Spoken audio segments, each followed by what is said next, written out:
Welcome back to the After Contract Hours podcast, the show where we clock out at work to check in on the well-being of the world.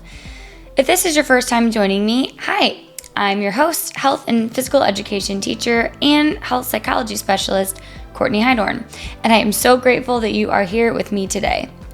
In today's episode, we embark on a remarkable journey into the heart of Music City, none other than Nashville, Tennessee itself, where dreams are woven into the very fabric of the city's vibrant melodies. I'm thrilled to have you join us for today's episode, where we will be diving into the health education world of occupational health, focusing on the unique career path of music and songwriting. We explore the intricacies of the music profession and industry, offering insights for those of you who are considering pursuing this path someday. But beyond the surface, we will also uncover a profoundly moving narrative of resilience and redemption. Our guest today, a talented musician hailing from Nashville, Tennessee, shares his remarkable journey of chasing dreams, overcoming adversity, and finding solace in the art of music. His story serves as a powerful reminder of the strength of the human spirit and the transformative power of passion. In part one of this two-part special series of the Season 1 finale of the After Contract Hours podcast, we explore the narrative of an incredible musician whose life has been nothing short of a symphony of resilience.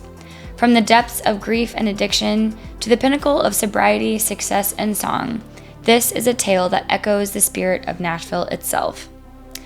So whether you're a budding musician, an aspiring songwriter, or simply someone in need of a dose of inspiration, this episode is for you.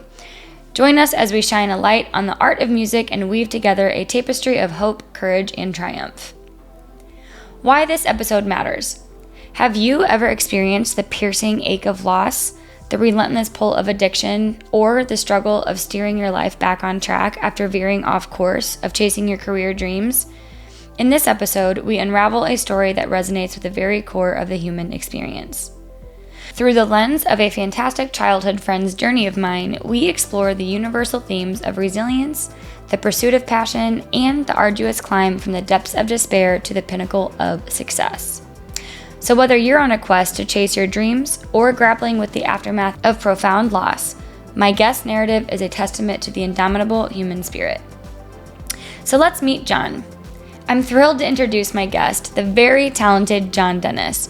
He takes us on his Odyssey, sharing the notes of his life's melody, a journey marked by pain, triumph, and the unwavering pursuit of his musical dreams. In the small town of Freeburg, Illinois, my childhood journey took an unexpected turn when I crossed paths with John Dennis, my first friend in third grade when I moved to this new environment. Our friendship blossomed from the shared exuberance of youth, filled with vibrant adventures and a mutual love for life's possibilities. From the lively streets of our neighborhood to navigating the challenges of school, John and I became kindred spirits, our friendship strengthening through elementary, middle, and high school. In those formative years, John's musical talents, poetry writing passion, and academic brilliance shone brightly, earning him student council president and the well-deserved title of most likely to succeed in our senior yearbook. However, life has a way of weaving unexpected twists into our stories. As John faced the profound and sudden loss of his high school sweetheart in a horrifying car accident, his trajectory veered off course. The vibrant notes of his music dimmed as grief cast a shadow over his dreams. Yet, this episode is not just about the fall, it's about the resilient rise that follows. John's journey unfolds as he grapples with the depths of despair, battling addiction and facing the stark reality of a life derailed. It's a story of redemption, one where rehab and sobriety become the guiding notes that lead him back to his true calling. In his darkest hours, John found the strength to save his own life, and in doing so, he discovered the power of starting anew. So, join me as we reconnect with my dear childhood friend, a soulful musician, and a resilient spirit. His tale is a testament to the unwavering human capacity to overcome, rebuild, and find harmony in the midst of life's most challenging symphonies. Okay, let's go.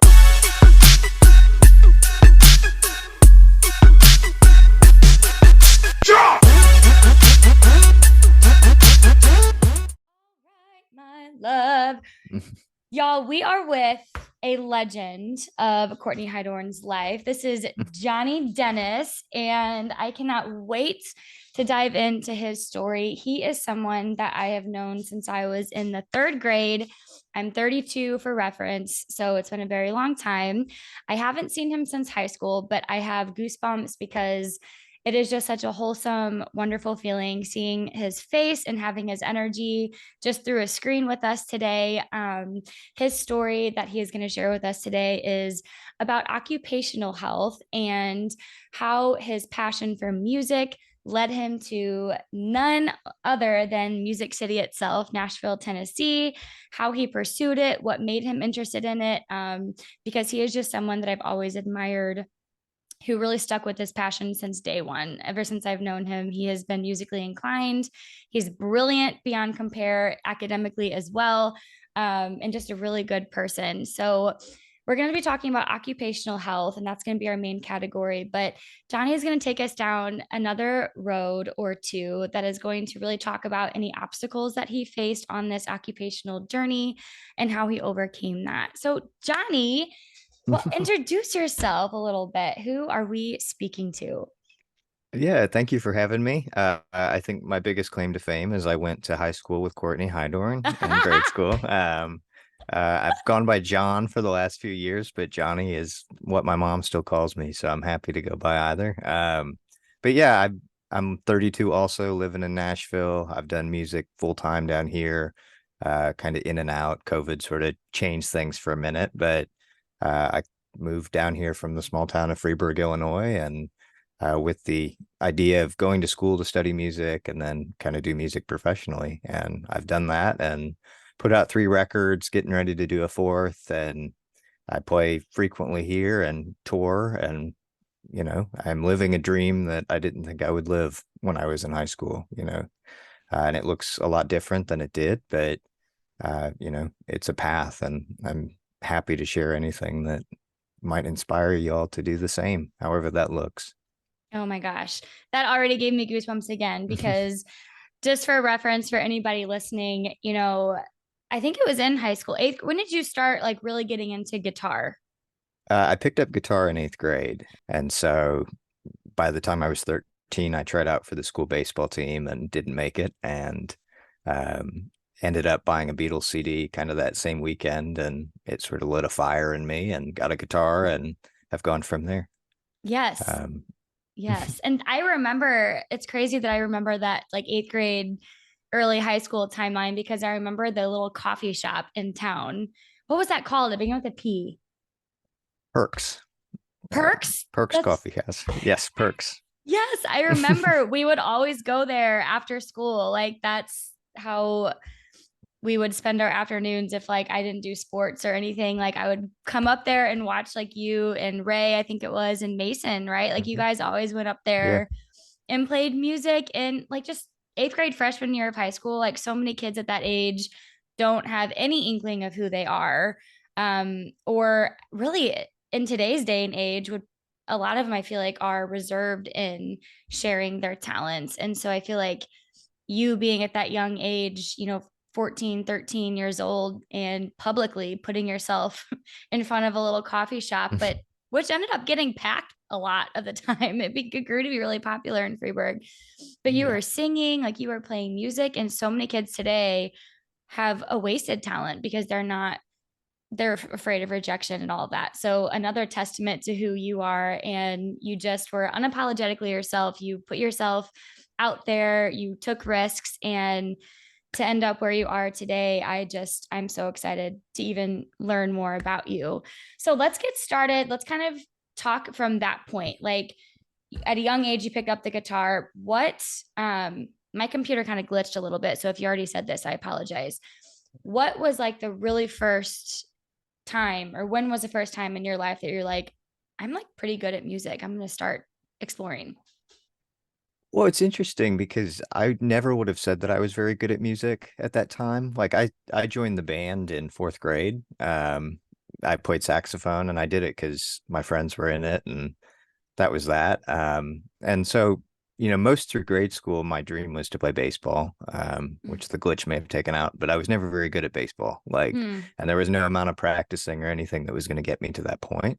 And that's an important lesson too, because it's like that was a dream that I had when I was very young, and it just, wasn't the path.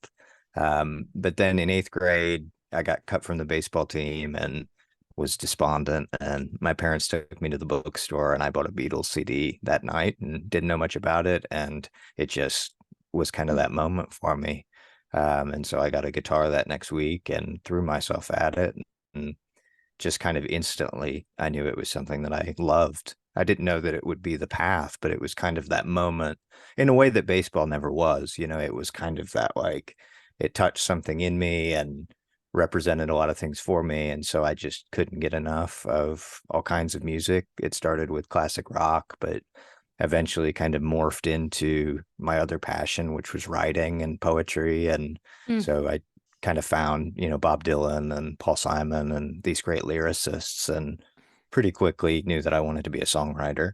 Mm. Um, but again, like the inferiority thing, was something that was totally there the whole time. I formed a little high school band, and it was me and Mason, and the two of us booked a show and decided, oh wait, neither of us sing. And so I just said I would try it. And so I started singing through that. And as luck would have it, I could hold a pitch. And it took years and years to get to a place where I kind of honed in on what my voice was. But it just really was kind of a choice on something I was excited about. And I wasn't going to let, that inferiority thing keep me from pursuing it.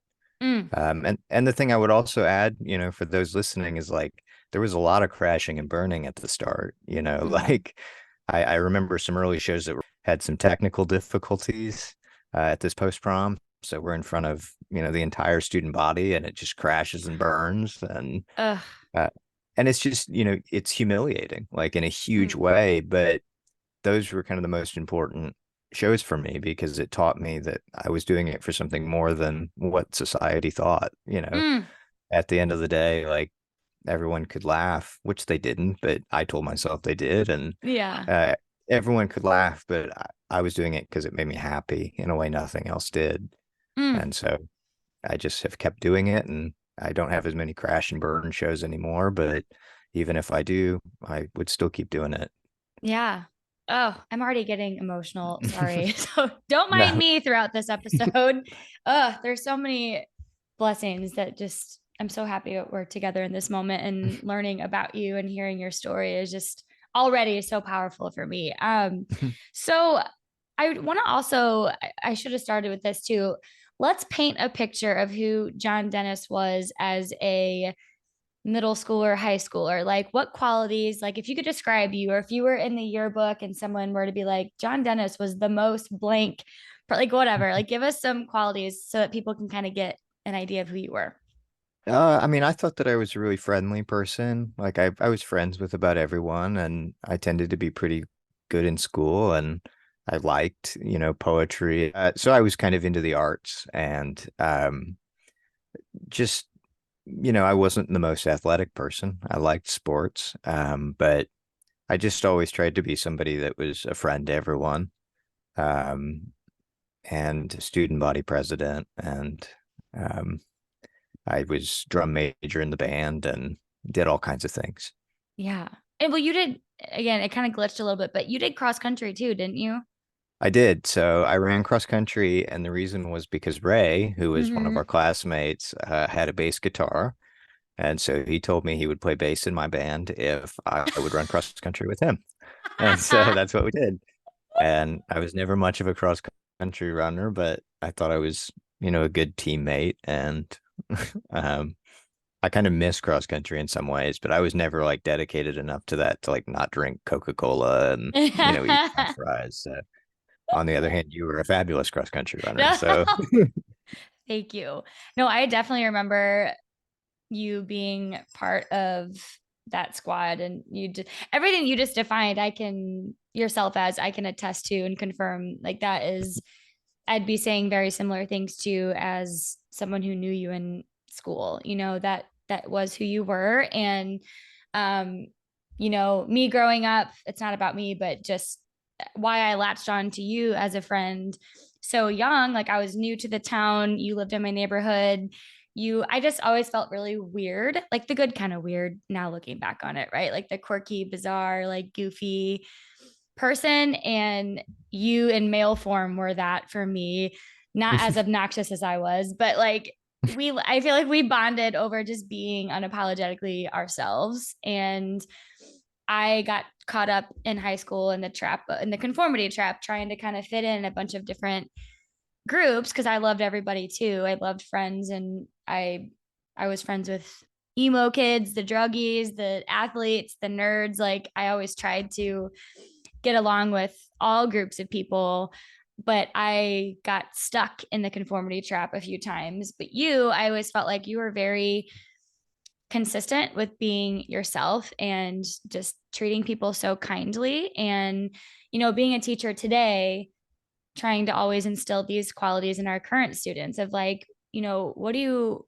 want people to remember you by when you go to high school or when you graduate? You don't want to be remembered by your looks or who you dated or the games that you made a fabulous play in. Like, what impact are you leaving on people? And you are one of those people, for me, for sure, truly, that I just remember being very legendary in the most pure and wholesome way. So I completely agree. That was a perfect way to start off and describe you, and how I just love how you described latching onto your music passion. Like you had failed interests that you tried to pursue with sports. It wasn't your thing. You just stumbled across trying something and you chose to explore it. And you had failures or tribulations with it, but you pushed through. And so that kind of leads us to late high school. Did you have passions of going to college for music? Like, was that your main goal? Yeah, I mean, again, most of high school, I sort of felt pretty inferior in it. I never felt like the best guitar player. I was fortunate because there weren't that many guitar players in a small town like Freeburg, but Mm-hmm. that was always a part of my story. It was kind of the shyness about my art and just feeling like at some point I was going to fall flat or be confronted by like true talent. Mm-hmm. But I always had kind of that dream of going to school for it. But I've always been kind of a realist in some ways too. And so, late in high school, my parents and I visited Nashville a couple times and just saw the music thing. And we visited Belmont University down there, which is an amazing music program and Mm. music business program. And then when I got to junior year of high school, I had planned on applying to be a music business major there because I just didn't have kind of the confidence to think I could do music in that school. Mm. But I just frankly was encouraged by my girlfriend at the time, Adrian, and my parents to just give it a shot. And I went down and tried out and made it in as a guitar major and moved to Nashville and did it. And so, I think I was kind of trying to approach my dream from a really practical place at all times.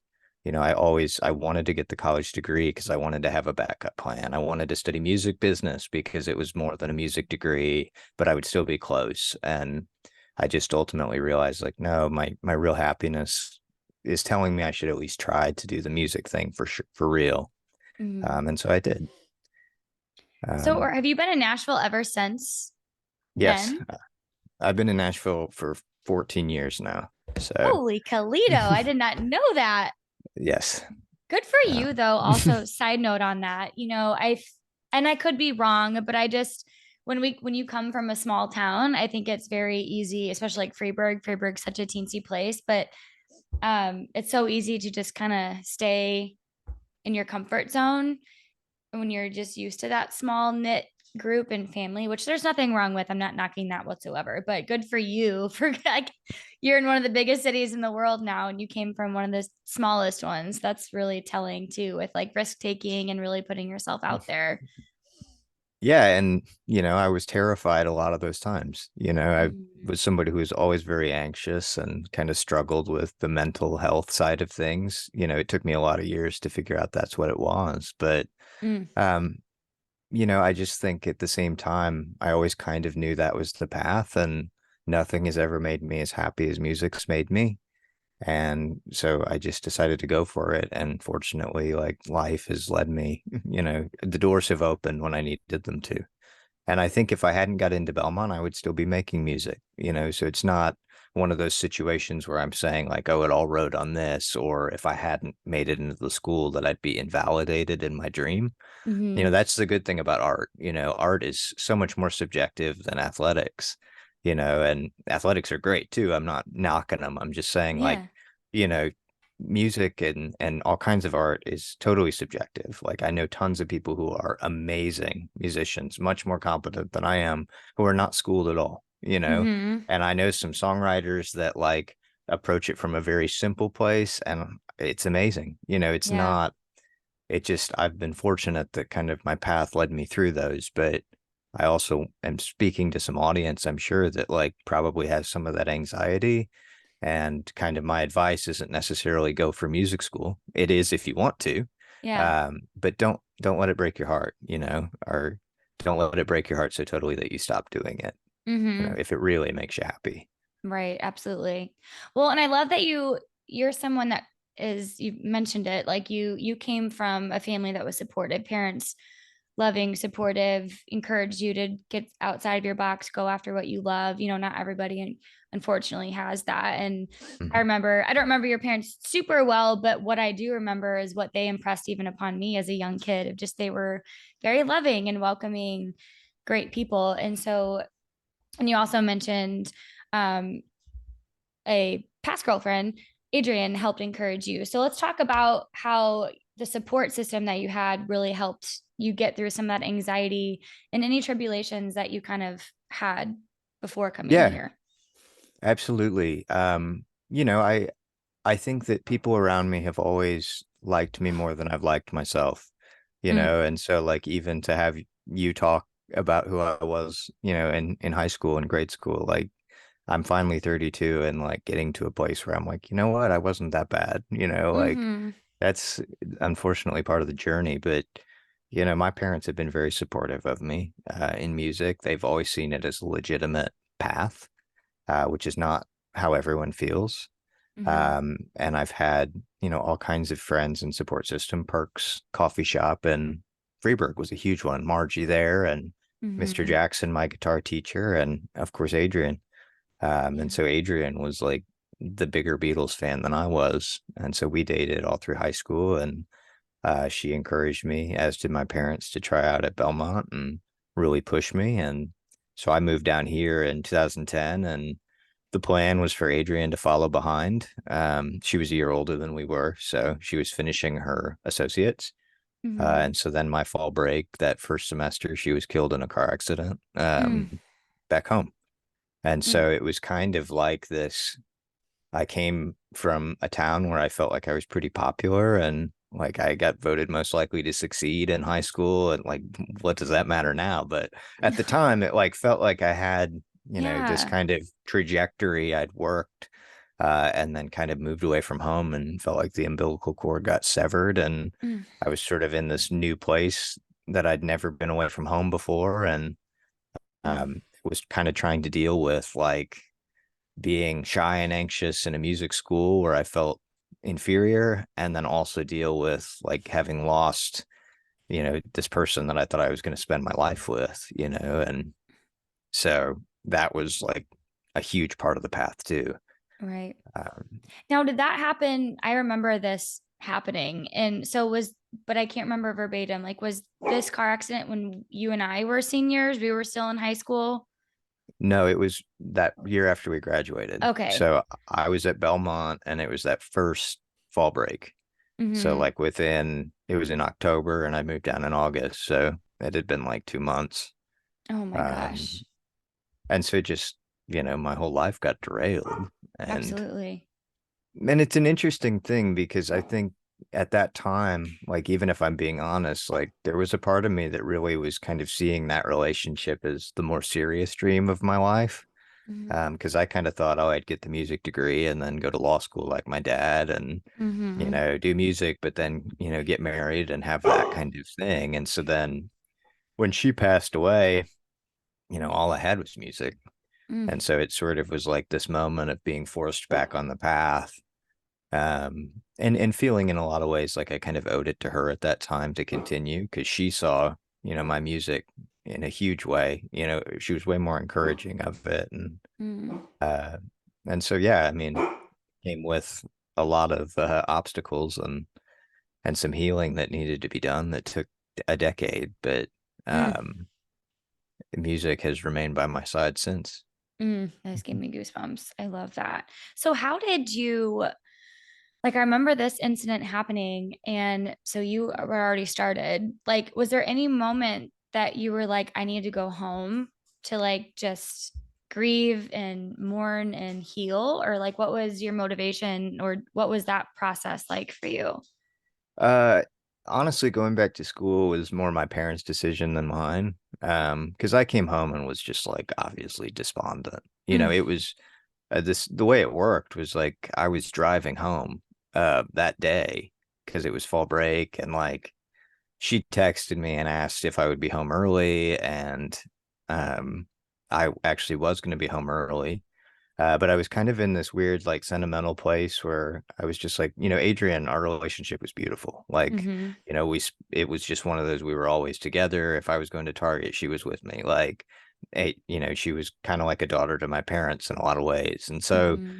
I had just gotten to this place, probably having been away from home, where I just felt like I needed some time with just my parents because Mm-hmm. I was just always with Adrian. And so I got out early that day and she texted me and said, if you'll be home early, I'll just meet you at your parents'. But if not, I'm going to go with Taylor to set up for this dance in Columbia, our friend Mm-hmm. Taylor. And I was dishonest and said I would not be home early to go Mm. hang out with Taylor.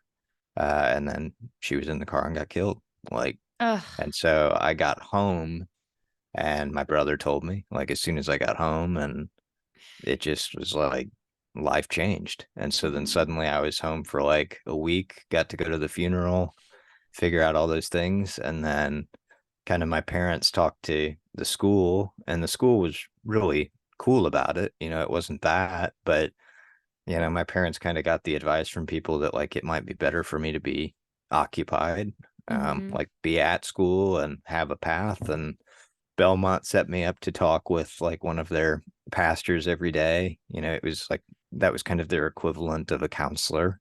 Yeah. Um, and I chose the pastor because I at that time I really needed to find a spiritual base. Mhm. Um, just because like I'd lost somebody and like was looking for hope of heaven and all that kind of stuff. But ultimately ended up back in school and like kind of got by for 2 years on that sort of spiritualism, like a, heaven's coming. But in reality, I think I just thought like my journey was going to end too.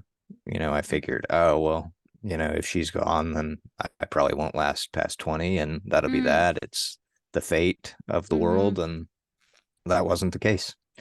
Yeah. And so like 3 years in, uh, discovered alcohol like back home and started drinking. And Belmont's a dry campus. And so like it kind of went from the shock and, all the different stages of grief that took Mm-hmm. a couple years. And then it sort of descended into addiction and self-destruction. And um, by the time I was out of Belmont, like I was an alcoholic.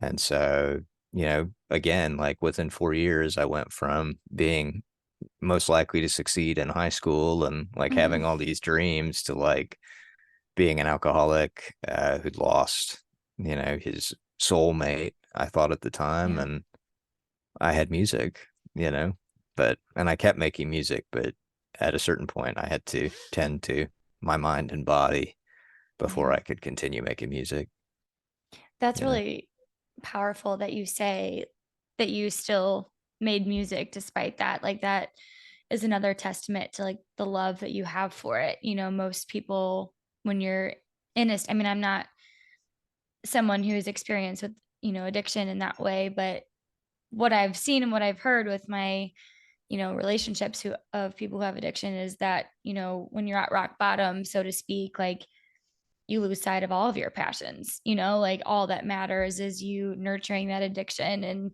numbing the pain kind of a thing. So the fact that I love how you use the words like music stayed by my side was always with you. So it was almost like playing music. Would you say was that a coping mechanism too, like a healthier side of it in a way?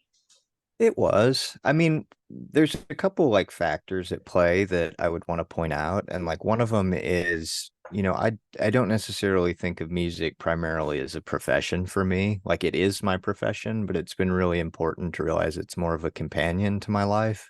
Mm, It enriches your life. It's my passion. Like music is what I can turn to at all times and express myself and, feel like I'm communicating to the world what I need to communicate and sometimes communicate to myself what I can't quite get my hand on. Sometimes I write songs and I'm like, oh, that's what I'm feeling, mm, that's what I couldn't figure out. But, at that time, when alcohol sort of stepped in, what you have to understand too is like when you're studying music, like it can be a burnout too, mm, so like every single day it's very high pressured and you're having to perform all the time and all of these different factors are coming in. And so, as much as music was by my side, like alcohol was kind of the coping mechanism because mm, music was kind of performative at that time. mm. Um, and so kind of it came to a head when I got out of Belmont and they sort of passed me, I think, because they knew what I was going through. I mean, I Mm, was a vicious alcoholic. I mean, I was drunk every moment of every day by the time mm. I was out. And um, I would put on these shows in Freeburg on Adrian's birthday that were all like Beatles and Tom Ugh. Petty tributes. And that particular year, I showed up and like was drunk and got in front of Mm, everyone and embarrassed myself and mm, just hugely embarrassing. And I just think like that was sort of the moment when I realized like my self-destruction was not honoring her, because I really wow. did kind of feel like for years, like I was supposed to destroy myself, like I was supposed to throw Mm, myself at music and like to move on in any real way, like was a disgrace to her. And mm, it's grief. That's mm, how grief works. And,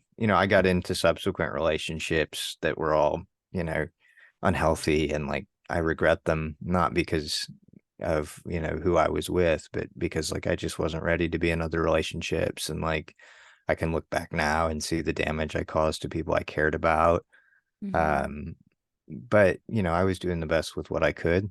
mm, Um, and so I did the show and it blew up. And that was kind of when I realized I needed help and ended up going to rehab when I was 20. I turned 23 in rehab in 2015. mm, So did 30 days there and then got out and went back to drinking. And mm, within 6 months, got to a place where when I showed up the second time to rehab, they said, like, you have about a week left. Like, that's how bad my drinking had got. mm, Um, and so that second time, I just was ready to put it down. Like I kind of just had seen the end, and it wasn't like this eureka shining light moment. It was just like my body was done. mm. And it sort of just all felt like bonus at that point. Wow. And so I did 30 days in treatment that time and went to a halfway house for 6 months, which I didn't want to do. And in that 6 months, got a day job and then gradually Siri just got activated. But I got a day job and kind of got to a place where I was like, you know what? I'm gonna put music on the back burner and just kind of see what it feels like to do it on my time. Like just, see if I love it still. And I did, and I had actually signed a record deal when I was in college. Mm, So a 4 album deal. And so I'd done my first record and that was kind of in line with my drinking time. And, I'm mm, proud of it. But when I got out of rehab that time, I just kind of was like, I don't know, if I still want to do this. And fortunately, the guy I work with is very supportive of me too. And sort of in that period where I was getting sober and getting my life back on track, I started writing songs again, sort of out of that recovery. And mm, it it just was kind of a moment where music became the medicine again, and I was mm. able to fall back in love with it without quite the pressure of this grand dream I had had in mind when I left Freeburg. Mm. And so I've stayed sober since then. I'm, coming up on 9 years without a drink, which is like, was another one of those, like, felt like an impossible place to Yeah. land. Yeah. But it hasn't been Wow. easy that entire time. But music has stuck with me, and over the next 10 years, I have learned more about myself and like a lot of what was underneath the addiction and some of the like depression and anxiety stuff I dealt with and grief. And it just, but I'm like in a place now where I look around me and like I'm established in Nashville, I'm well known, I feel like, and I have a lot of good friends who are very talented and I get all kinds of opportunities. Mm. And music is like moved in and out of like the center, Sometimes I'm more like I'm in a relationship now that's wonderful. Like we've Yeah. been together almost 7 years and she's Wow. from Mascuda. Like we met down here. So Oh it's my just gosh. kind of Wow. special things and it just it feels more in balance now, I guess is what I would say. That was a Definitely. long-winded story. No, that was exactly what we're looking for. It needed to be. And I'm processing it. I think from like the very beginning when you first started telling this part of the story of like how, you had this moment where you were like, I was literally voted most likely to succeed. And then look at me now. And like, you had this kind of epiphany of like, what am I doing? Who am I? I'm just, what am I? All the questions, right? About who you are. And so many kids and adults our age, a little bit younger, and a lot of adults, even well beyond our age of in our 30s, don't yet know who they are or have hit a point of something where you've gone through of like this rock bottom and they've lost something or lost a huge part of themselves and they don't know how to proceed more or what's the next step that they take.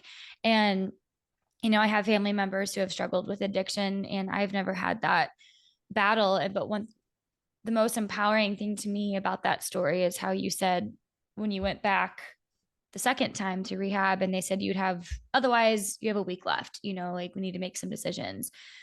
A lot of people could have cared less. And that news is probably something that they may have thought, I deserve only a week left, if we're going real deep here. But, what was it in that moment for you that made you think, I'm doing something about it as opposed to giving up? Um, I mean, it's kind of an interesting story. I think for a long time I just really felt like there was going to be some big sign that the heavens would open up and they'd be like, "Oh, Adrian died for this reason." And so it all makes sense now and you're owed this like bolt of lightning miracle moment, and I am somebody who's pretty spiritual and so I really do feel like, messages can kind of come, and some of the important messages for me. One time I was at Adrian's grave and I remember it was in my descent, and I just remember thinking like, man, if I could just get one word, like if just I could get a word that said I still exist somewhere in the cosmos and things are going to be okay, like that I could move on with my life. And kind of what came to me in that moment was just like, if you got that message, like you would just park a tent here and you would never live the rest of your life. You just sit here waiting for another word, it just would be Mm, this like stuck. And like, I just think like my life, the message of it has been like, no, it's a life to be lived. Like it's forward momentum, and you're not carrying Adrian, Adrian can walk beside you as you need her mm, to, but and not to get super hokey, but like it was kind of that was what I was looking for with my drinking. Like I sort of felt like I could push myself to the very edge of destruction mm. and that like at whatever point there would be this moment where like the universe, backed up and said, okay, here you go. And it didn't Yeah. happen. It didn't happen like that at all. Like I woke up on June 4th and like had destroyed all my friendships, like was alone in an apartment and like my alcoholism had gotten to a place of really, really severe withdrawal. Mm, Um, I don't remember most of the year 2014. Like I was in a blackout for an entire year.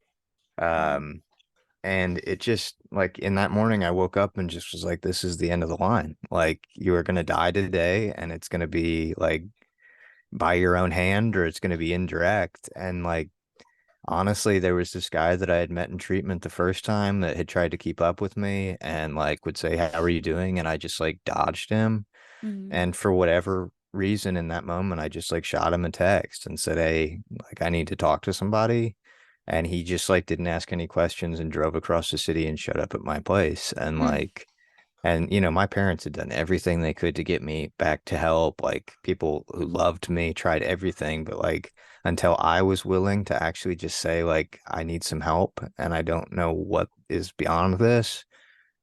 The point being, it was not this like great. Like my life didn't just come together and I'm like, I want to live. It was just literally I had bottomed out and I texted this guy and like this support system kind of came from me and I was willing to just take one step forward in the direction of like something else, Mm. but I think to me, like I followed that path to the very end. Like that's how it felt. I saw like there was nothing beyond that for me other than death. Right. And so then I went back to treatment and just let it do for me what, I couldn't do for myself. I worked the program of AA. I did 12 steps. I still do the 12 Mm-hmm. steps. And, one of the things they say in there is just kind of like, our own best thinking gets us here. Like, you're not going to think Mm. your way out of this. Like, you have to be willing to be taught and be cared for and be nurtured and like allow yourself to learn. Like, Mm. and that has been true, and I also, one other thing I would share about it is like, I went back and said, what was my issue? Why did I relapse? And I said, oh, my problem was I just couldn't define God. Like I was stuck in steps 2 and 3. Like it's this and this and this, and I couldn't trust this higher power that had cost me Adrian. Mm-hmm. And they said, no, the issue is that you didn't realize you were powerless, Mm. and like you Mm. only have to do the first step 100%, and Ugh. so I admitted that I was powerless over alcohol and have learned that I'm powerless over a lot of things. We all are. Right. And that's a freeing thing, like, Mm-hmm. and I think we all have to learn that on our own time. But, it's that's what happened. And I've done it Yeah. one day at a time, like just one step towards something better, and that's how it's done. It's the same with music, Mm. if you're somebody who is sitting there with this dream, like it's just one step, like Mm-hmm. and it's been hard. Like I think when I got out of high school, like I had the cliche dream of what music looked like and what success in music looked like. And I kind of was preparing for this podcast. Like, what would I tell somebody about, you know, following your dreams? Like that was the topic that I Yeah. was given. And I was like, honestly, I think I would say, follow them because it makes you happy. And like life just lights up when you're on a path towards the things that you love. Mm-hmm. But understand that like they grow with you. Your dreams don't always have to stay this concrete thing. Like Mm. they grow. My dream of what music looks like now is different than it was 10 years ago. And like Mm-hmm. where I am in music now is different than it looked, but it's also exactly what I dreamed it would be. And like Oh my for gosh. years, I have like robbed myself of the joy of saying like this today is exactly what you thought was impossible 10 years ago. Mm. And so instead of like spending my time right now just going, well, where am I going to be in 10 years from now? Like, why am I not in this spot? I try more to just like live in the now and say, like, I've come a long way. Mm. And that's a great thing. And it doesn't mean that I'm going to be where I always am, but life takes care of more things than I think I ever gave it credit for. You Oh know, my I, gosh. I think if I, even in telling this story, it's like so many of these doors and these paths and all that, like it wasn't my doing. I don't mean it in a hokey sense. I just mean like I was on the path. I just had to keep loving and keep growing with it. Mm-hmm. And the reason because like I'm happier, like not for any other Yes. reason. Like it's not so that you can get to this place. It's so that you can be happy right now and be at peace and like do it. Hell So yeah. What is sorry, I'm getting emotional. no. Sorry. Um whew, so proud of you. Sorry. What is your current girlfriend's name?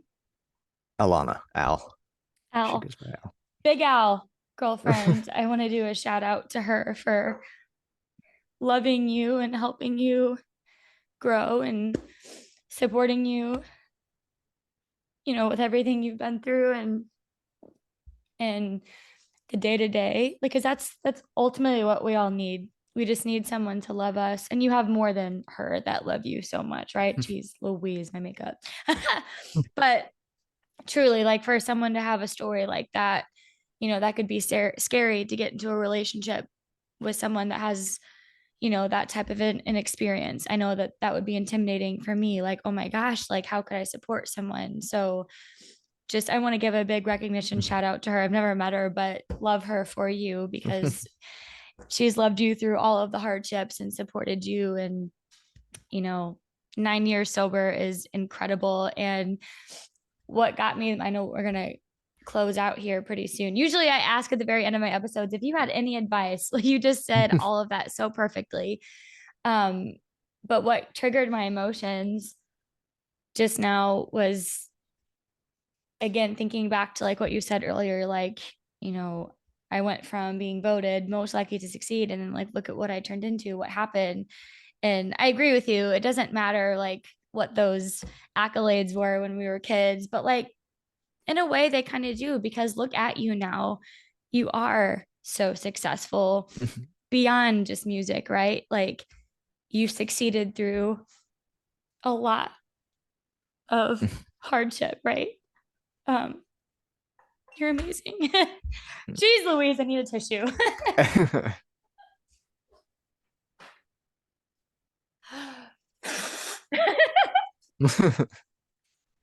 I am so sorry. I haven't seen you in like 20 years and I'm over here just like being crazy.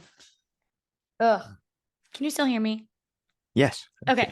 can. Truly so proud of you. And I know you got to get going, but that was so powerful. Everything about what you said, all of the messages.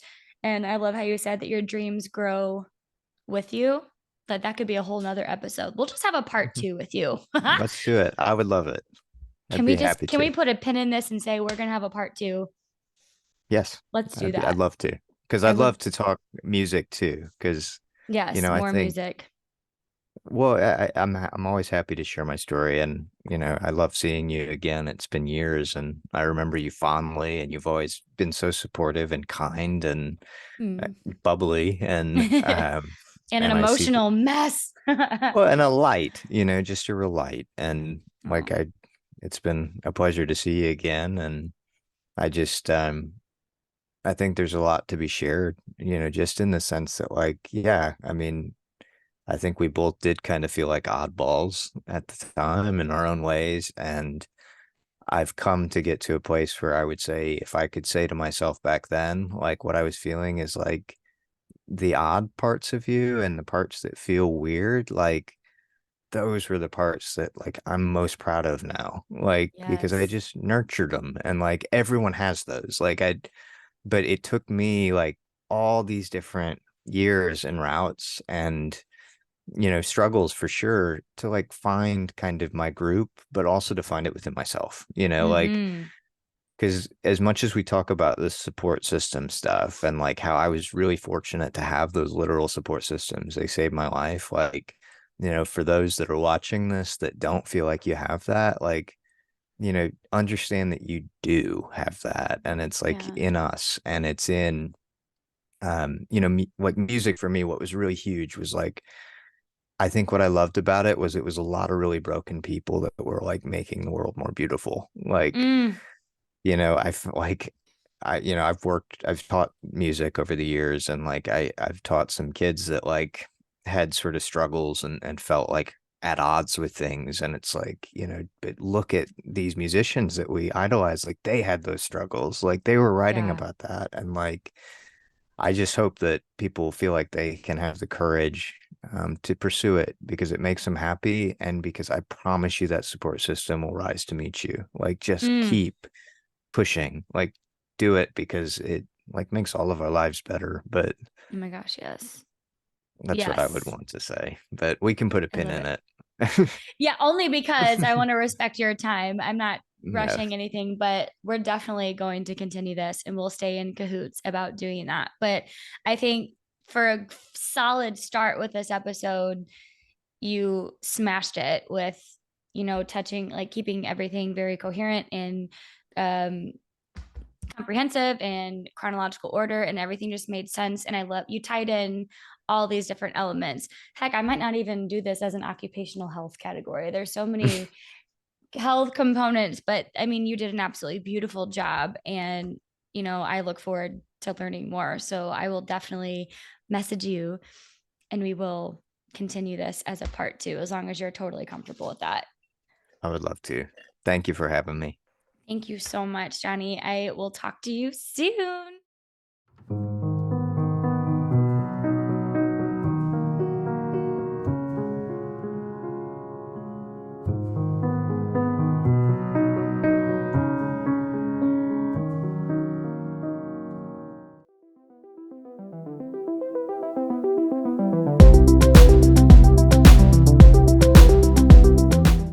As we wrap up part one of today's season finale episode, I want to take a moment to reflect on the inspiring journey that we've just heard. From childhood dreams of a baseball career to the depths of despair and addiction, and ultimately to the triumph of sobriety and musical success, John's story is a testament to the resilience of the human spirit. Here are 7 key takeaways from his journey today in part one. Number 1, embrace evolution. Just like our dreams, we grow and change over time.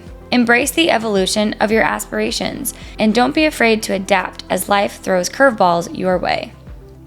Number 2, find your passion. Sometimes life has a way of redirecting us toward our true calling. John discovered his love for music amidst hardship, reminding us that passion can even be found in the darkest of times. John's passion for music became a driving force in his recovery. Identify your passion and align it with a purpose. This fusion can fuel your journey to success. Number 3, prioritize mental health. It takes strength to ask for help, and John's journey reminds us of the importance of reaching out for support when we need it most. Whether it's your friends, family, or professional help, you don't have to face your struggles alone. If you find yourself facing challenges that go beyond the scope of personal support, consider seeking help from mental health professionals. There's strength in seeking support and taking steps towards healing. Sometimes professional guidance is absolutely essential. It's a courageous step towards healing. Number 4, celebrate milestones. Every step forward, no matter how small, is worth celebrating.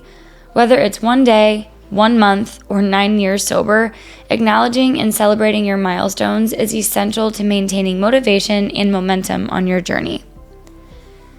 Number 5, face grief head on. If you are grappling with any type of loss, allow yourself the space to grieve. Seek support, whether from friends, family, or professionals. Acknowledging pain is the very first step towards healing. Number 6, embrace resilience. Life's challenges may dim your melody, but your resilience can amplify it. Remember, setbacks are setups for comebacks. Embrace the ebb and flow, and let resilience be your guiding note. And finally, number 7, start anew. John's story teaches us that it's never too late to start over. Whether rebuilding after loss or pursuing a long-lost dream, take the first step toward your new beginning. Remember, guys, no matter where you're at on your own path, there's always hope for a brighter tomorrow. Be sure to check back in for part 2 of John's amazing story in this season finale special episode soon. You won't want to miss it. Thank you for tuning in, and until next time, keep chasing your dreams and embracing the journey. See you next time.